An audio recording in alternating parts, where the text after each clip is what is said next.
For decades, the Wilderness Society has been campaigning to protect the tall, wet forests of eastern Victoria. So from the 1st of January 2024, there won't be any more industrial clearfell logging in Victoria's native forests.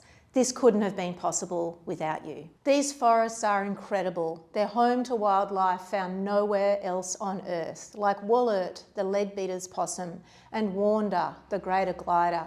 This is also a win for Melburnians and people who live north of the Great Dividing Range, who rely on these forests as a source of clean and safe drinking water.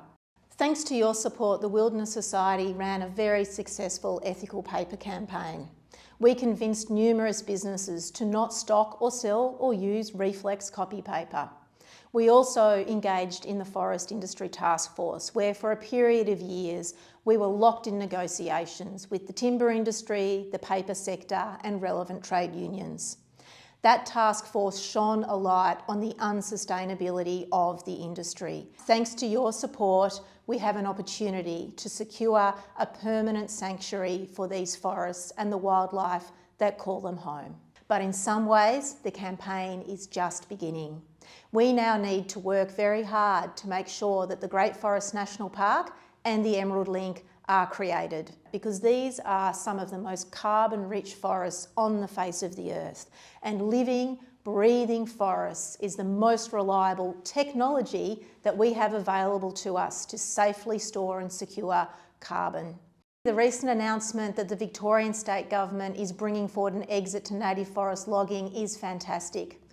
It also creates some risks for forests elsewhere in this country.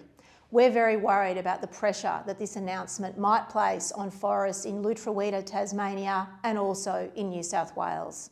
We already have a situation where those state government and the industry in those states are putting up their hands and volunteering wood from precious native forests over the Bass Strait and up to the north of Victoria to supply Victorian sawmills.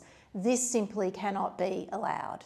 With your ongoing involvement, we'll continue to work with the local community in northern New South Wales to create the Great Koala National Park, and we'll also continue to work to make sure that in Lutruwita, Tasmania, those magnificent forests are valued for conservation, recreation and carbon.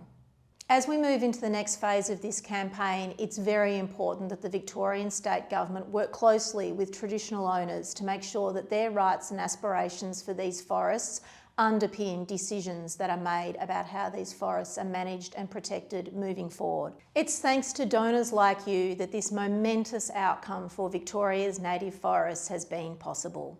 Thank you for being part of this amazing change for Victoria's native forests.